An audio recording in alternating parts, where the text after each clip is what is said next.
6 months after a painful divorce, respected heart surgeon, 55-year-old Darryl Sartorius, decides to give love a second chance by enrolling in a Cincinnati dating service.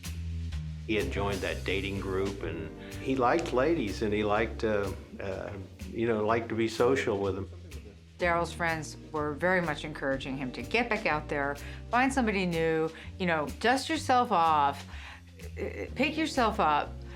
You're a great guy, and you deserve to have somebody who loves you. Darryl is determined to find a new mate, but can't seem to meet anyone compatible.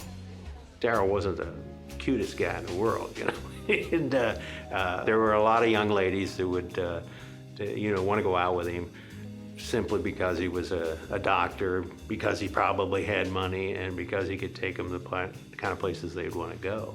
Some young gal would show up with him at some function or something like that. After a year of unsuccessful dates, he stumbles upon the profile of 45-year-old divorcee, Dante Britton.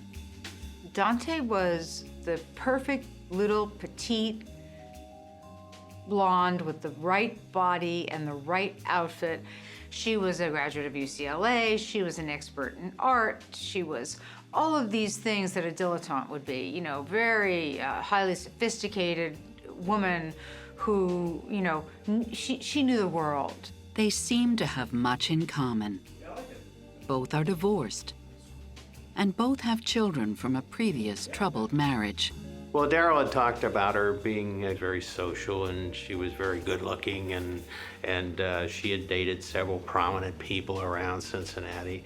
Obviously, he was intrigued. When Darryl met her, here's this woman who, is enthralled with him and what a great man he is and what a big surgeon he is.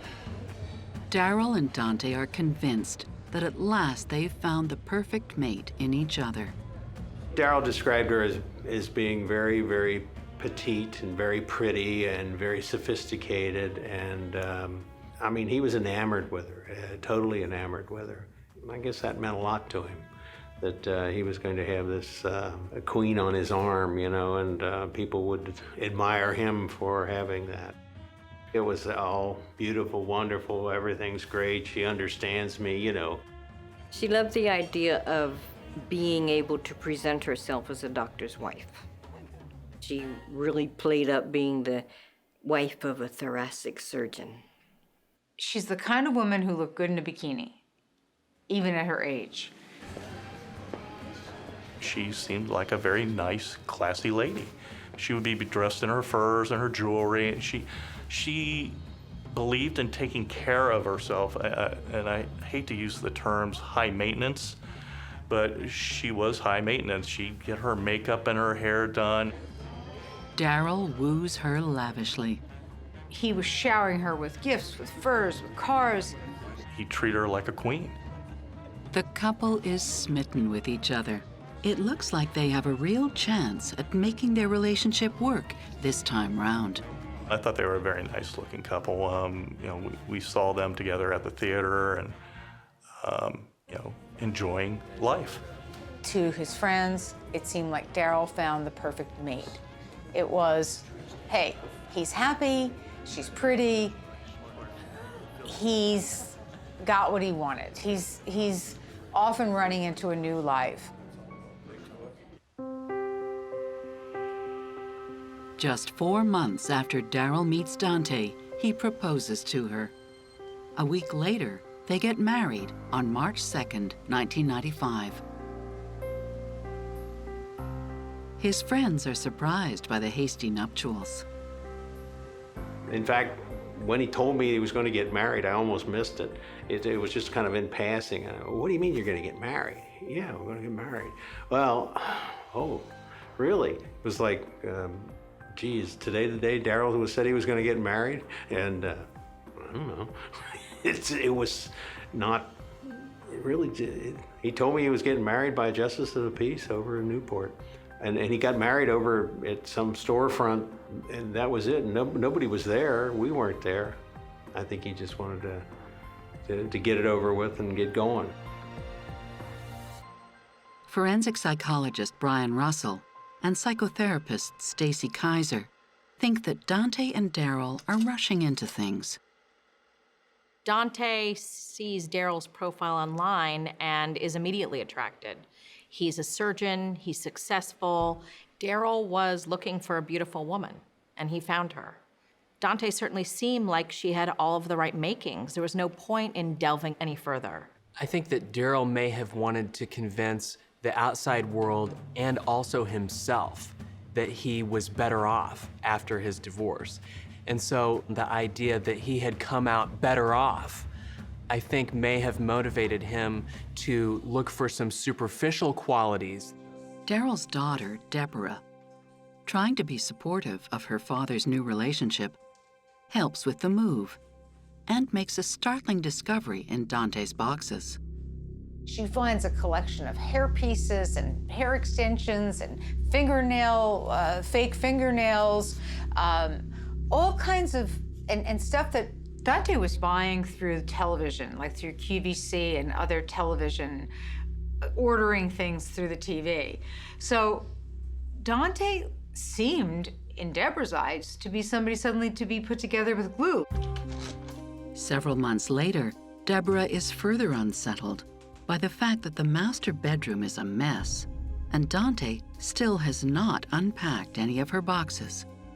So there's all these boxes that are still taped up. Most of Dante's things are in boxes. And immediately, Deborah, being an intelligent young woman, is like, wait a minute here. So this woman hasn't really moved into her own home. There's also the small matter of the prenuptial agreement that Dante has refused to sign. He tried to set up paperwork so that she could not have access to all of his monies should anything happen to him. And you know what Dante did? She insisted if he was going to use any paperwork that was going to preclude her from having total access to his money, she wouldn't marry him. But after several months of marital bliss, things unravel when Dante discovers that Daryl has serious financial problems because of his divorce. Daryl had to give his first wife a lot of his assets. I think she got the house and whatever kind of alimony. It was substantial. And it created a lot of bitterness between the two of them forevermore. You better freaking take care of Dante feels that Daryl has misled her about his financial situation, and she no longer knows what to believe. The arguments get worse, and Dante moves into another bedroom, while Daryl moves his stuff to the basement. He worries that he might already be headed for another divorce. Dante is alarmed by Daryl's volatile moods. She tells her sister Donna that Daryl is seeing a psychiatrist and is on antidepressants. She was saying she was concerned because he was depressed. Dante did tell me that she had put a lock on her door because she didn't know what he was going to do. She believed that Daryl was, having psychological issues, that he needed help, that she was in jeopardy somehow by living with this man under the same roof. For his part, Daryl worries that Dante is keeping something from him. He had told me about her. She had locks on her door. He kind of talked to me a little bit that things weren't going as well as there was problems. It just really was getting ugly real quick. And this was in the first year of marriage. But it's not unusual for Daryl to worry. You had to understand Daryl. Daryl always felt like that. Everything, the world was always coming to an end, in at least a week or so. But no more than usual. I mean, he was like that little comic strip character that goes around with a cloud over his head. That's the way Daryl was. Before long, Daryl and Dante are living as total strangers. They were just occupying the house, and they would pass like two ships in the night, and they were not communicating. And so, other than curse words and stuff like that. When you haven't taken the time to really get to know each other, like Dante and Daryl, then Little things can easily rattle that foundation. Daryl Sartorius is found dead in his basement. His wife, Dante, says it was suicide. The police think otherwise. His feet were on the floor, his legs were dangling, were up against the couch, the edge of the couch, covering part of the couch. Well, there was blood underneath that. When they moved his body out, there was blood on the side of the couch, the front edge of the couch, the cushion, which could not have gotten there if he had died in that position. So that led them to believe that the body had been moved after the shot. The autopsy results do not support Dante's version of events. The coroner went to the scene, and the first thing that he noticed was the wound wasn't right. The wound was from back to front, and it was not a contact wound.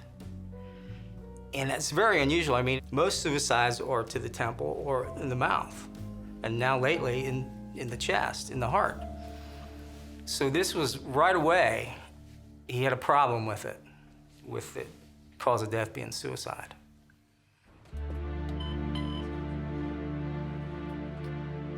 Police obtain an arrest warrant, and Dante is charged with the aggravated murder of her husband, Daryl Sartorius.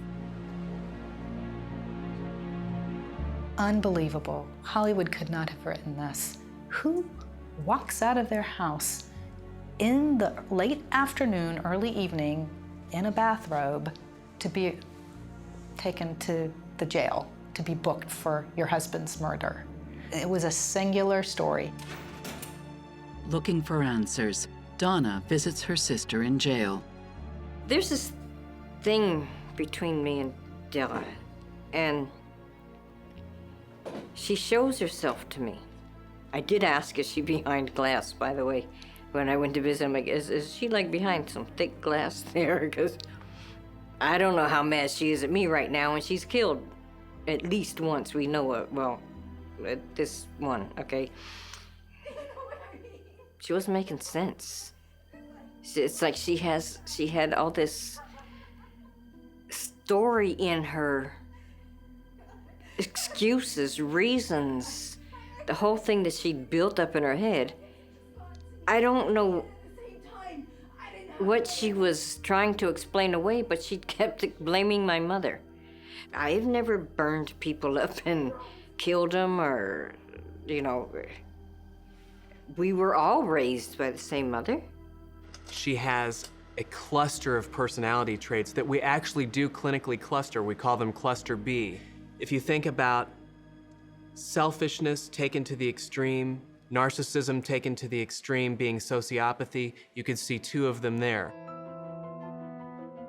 Is Dante's case for suicide compelling enough to convince a jury of her innocence? The onus is on the prosecution team to prove beyond a doubt that a murder has taken place. All we need is one juror to buy that story. And we don't get a conviction, we get a hung jury, which is a victory for them, because then we'd have to do this whole thing over again, you see? On May 20th, 1996, the first-degree murder trial of Dante Sartorius for the murder of her husband, Daryl, begins. Dante pleads not guilty and is adamant about her innocence. Her style of dress in the courtroom is described as demure. She had her little cotton dress on. She had a rotation of dresses that she wore, and very prim and proper, and just someone that you would not think and you wouldn't be afraid of. You wouldn't think twice about talking to her. She looked like this fragile China doll, demure, sophisticated. I think that's what she wanted to project.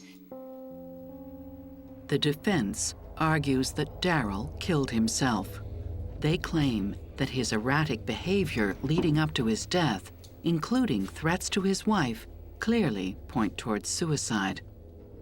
And that there's substantial evidence proving that Daryl decided to end his own life.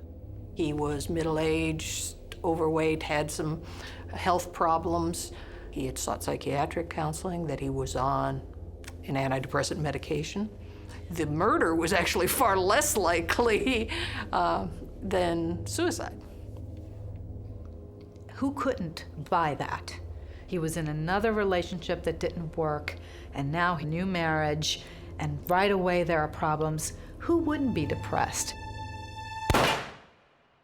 There was some, air of truth that they talked about. His psychiatrist had talked to him about suicide, or he had talked to his psychiatrist about suicide, and so in every big lie there's a strain of truth. Has to be, or else you would never believe it.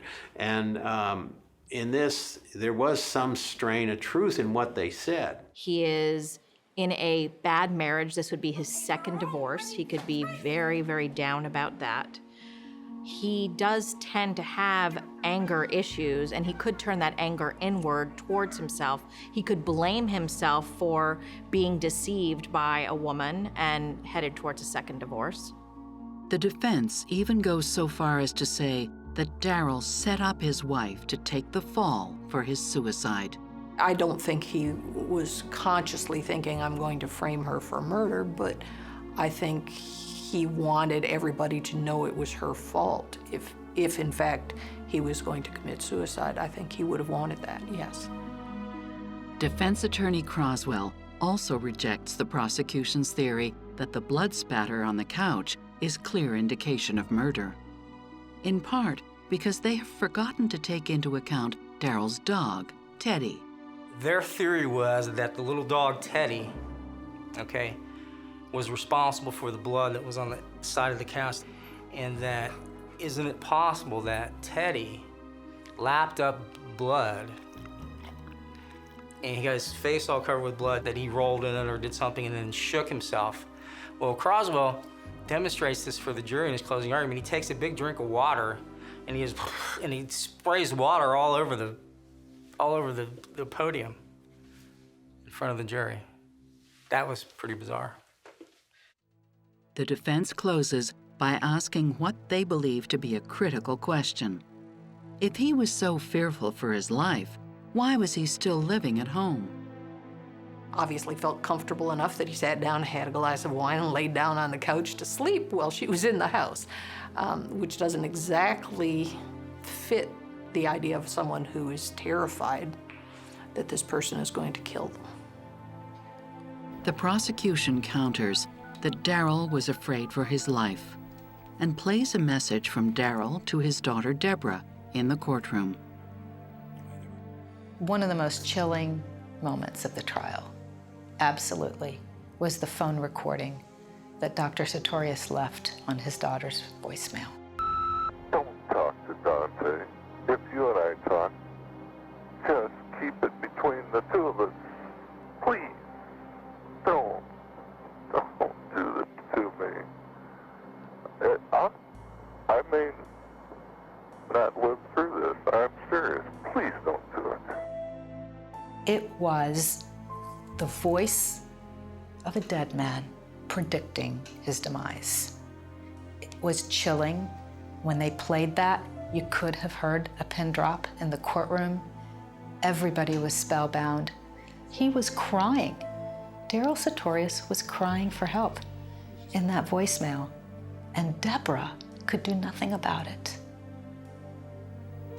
Imagine that. I mean, being a daughter, knowing your father's in a state that you wouldn't wish for anyone, and being unable to do anything about it. I imagine that stays with Deborah to this day. The prosecution claims that Dante carefully plans her husband's murder because he was worth more to her dead than alive. To take his life while she is still married to him and make it look like a suicide, she'd be a lot better off. If he dies, she gets his profit sharing and the life insurance policy, which amounted to over $1 million.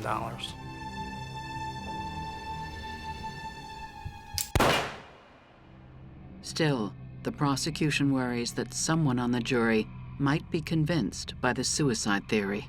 I remember looking at the jury, and I kind of was thinking, are these people smart enough to to see this, you know, and that worried me.